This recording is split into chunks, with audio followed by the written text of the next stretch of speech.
Jai Hind everyone. Let's continue today's practice set 1.4. In this we have seen two examples already. Third example we are going to solve. Here what we have to do, we have to prove that LHS is logically equal with RHS. As you all know that we have already used one method to prove this. Which method?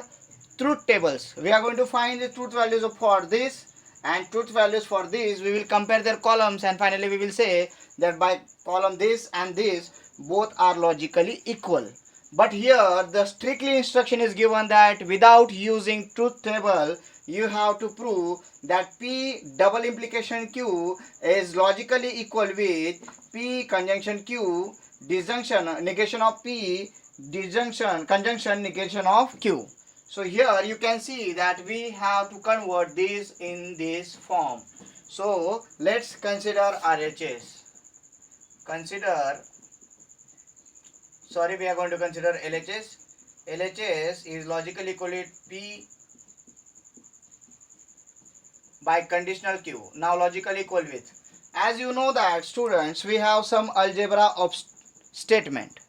In this we will find conditional law. We will apply here conditional law. By using that we will solve this. So can we find the conditional law here? Where it is? Yeah, it is at 10th place.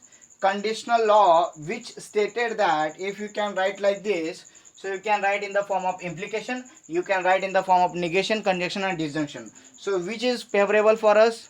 Yes, the second one is favorable for us. So we are going to convert like this. So therefore P double implication Q, P biconditional Q is equals to P disjunction negation of Q conjunction P disjunction negation of P. This is Q, huh? Q disjunction negation of P by which law? By conditional law.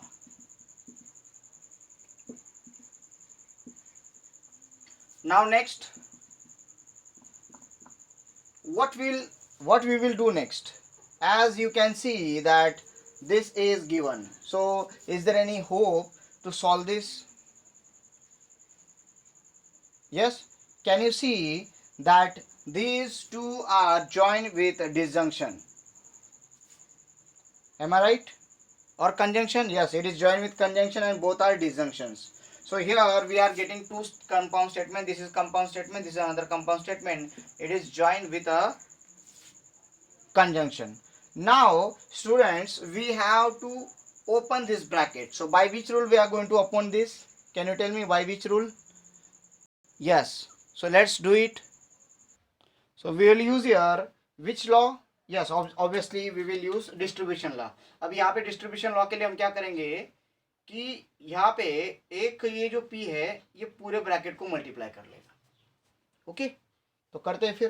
तो ये P as it is आ गया. मैं यहाँ पे ले रहा हूँ ये P और ये सिंबल आएगा फिर और ये पूरा ब्रैकेट आ जाएगा Q V negation of P. ये हो गया.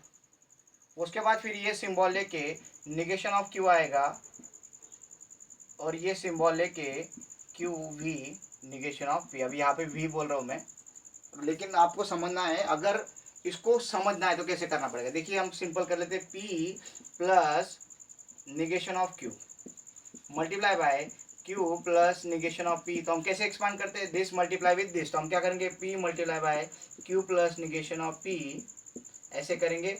फिर ये प्लस सिंबल आता है, फिर negation of Q multiply by Q plus negation of P. Means हम क्या करते हैं कि हम ये लेते हैं और इसके साथ ये सिंबल के साथ ये ज्वाइन करते हैं. फिर प्लस सिंबल यहाँ पे आता है, फिर इसके साथ ये मल्टीप्लाई करके ये करते हैं. जैसे हम मल्टीप्लिकेशन को एक्सपांड करते हैं, टेबल टू टेबल जैसे मल्टीप्लाई करते हैं, ऐसे ही यहाँ पे हमने P conjunction this table then disjunction Q conjunction this table ऐसे किया. जैसे हम टेबल को एक्सपांड करते हैं एडिशन सब्ट्रैक्शन को डिस्ट्रीब्यूशन लॉ के हिसाब से, इस तरह से हमने इसको डिस्ट्रीब्यूट कर लिया. कि इसमें किसी को तकलीफ है, अगर आपको लग रहा है कि सर ये नहीं समझ में आ रहा, तो और एक बार मैं रिपीट करके बताता हूँ आप लोगों को कि समझ लीजिए. अगर मेरे पास यहाँ पे एक पी की वैल्यू को मैं एक्स कंसिडर करता हूँ और क्यू की वैल्यू को मैं वाई कंसिडर करता हूँ, तो मेरा निगेशन ऑफ पी क्या आ जाएगा? निगेशन ऑफ एक्स आ जाएगा. और निगेशन ऑफ क्यू क्या आ जाएगा? निगेशन ऑफ वाई आ जाएगा. तो इसको कैसे लिखूंगा मैं? एक्स और ये जो है मेरा वी को मैं कंसिडर करता हूँ प्लस और डिसजंक्शन को कंसिडर करता हूँ मल्टीप्लाई। अब देखते हैं इसको कैसे लिख पाएंगे अरिथमेटिक में। तो कैसे आएगा ये, in bracket p means x plus negative y, yes, multiply by y plus negative x, ये ऐसे आ जाएगा। तो यहाँ पे ये पहला x, ये पूरे इसको मल्टीप्लाई करेगा, तो x multiply by y plus negative x, yes, then plus negative y और ये पूरा y प्लस नेगेटिव x, यहाँ पे मल्टीप्लिकेशन साइन। अब देखिए ये मल्टीप्लिकेशन की जगह पे क्या हो जाएगा, देखिए मल्टीप्लिकेशन आ रहा है विच वी कंसिडर हियर, और यहाँ पे मल्टीप्लिकेशन आ रहा है विच वी कंसिडर हियर, देखिए, और बीच में क्या आ रहा है एडिशन, तो एडिशन ये है। तो इस तरह से डिस्ट्रीब्यूशन लॉ सेम जैसे अरिथमेटिक में यूज होता है वैसे ही करना है, बट आपको यहाँ पे कंफ्यूजन कोई नहीं करना है। आप लोग अगर कंफ्यूज हो जाओगे तो कोई काम का नहीं है। Yes, this multiply with this, ये पूरे के साथ आएगा, फिर ये सिंबल आ जाएगा, फिर ये पूरे के साथ आ जाएगा। ये डिटेल में एक्सप्लेन मैंने कर दिया है, आपको शायद अगर डाउट है तो आप पूछ सकते हो एक बार। सो यहाँ पे कौन सा मेथड आएगा, एसोसिएटिव लॉ या फिर डिस्ट्रीब्यूटिव, यस डिस्ट्रीब्यूशन किया हमने, डिस्ट्रीब्यूटिव लॉ। अब डिस्ट्रीब्यूशन होने के बाद अभी यहाँ पे ये टेबल को मल्टीप्लाई करेगा और डिस्ट्रीब्यूशन लॉ यूज करना पड़ेगा। सो तो P will multiply with Q, तो यहाँ पे यही पे ब्रैकेट लग जाएगा P Q, फिर ये V, then P conjunction negation of P, इसको एक्सपांड कर लिया, P will multiply with this, then P will multiply with this, multiplication के फॉर्म में, जैसे P conjunction Q, P conjunction negation of P, बीच में आ जाएगा ये सिंबल। यस, सिमिलरली इसके साथ भी होगा, इसके साथ क्या हो जाएगा, negation of Q conjunction Q, disjunction negation of Q conjunction negation of P। Yes, इसने इसके साथ डिसजंक्शन किया, कंजंक्शन किया, फिर डिसजंक्शन करके निगेशन ऑफ Q ने कंजंक्शन किया। अभी देखिए यहाँ पे जब हम प्लस माइनस करते हैं तो इजी लगता है, बट यहाँ पे जब ये सिंबल आ जाते तो हम डर जाते हैं। लॉजिक वही है, यस, बट बोलते समय हम अड़खड़ाते हैं कि इसको क्या बोले, इसको क्या बोले, हमको आदत नहीं होती। जैसे आदत आ जाएगी आपको इजी लगने लग जाएगा।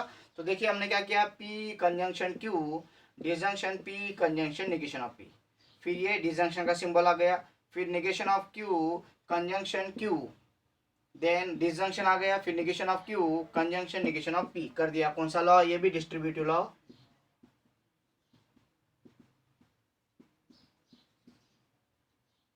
यस, ये लेंदी होने वाला है, थोड़ा सा आगे जाएंगे। अब यहाँ पे अगर आप देखोगे तो P और निगेशन ऑफ P साथ में है, तो हमारे पास एब्जॉर्प्शन लॉ है, या फिर एक लॉ है आइडेंटिटी लॉ, कॉम्प्लीमेंट लॉ, बहुत सारे लॉज है जो हमने अभी तक यूज नहीं किए। तो देखिए यहाँ पे आइडेंटिटी लॉ में हमें कोई फायदा है क्या, नहीं है। ये एक दूसरे के कॉम्प्लीमेंट है, ये एक पॉजिटिव तो एक निगेटिव, ऐसे हम कंसिडर करेंगे कॉम्प्लीमेंट एक दूसरे के, एक पॉजिटिव दे रहा है तो एक निगेशन दे रहा है। तो कॉम्प्लीमेंट लॉ के क्या कहता है, अगर डिसजंक्शन है तो एक दूसरे के कॉम्प्लीमेंट का F आएगा, तो यहाँ पे इसका आंसर क्या आ जाएगा, F आ जाएगा।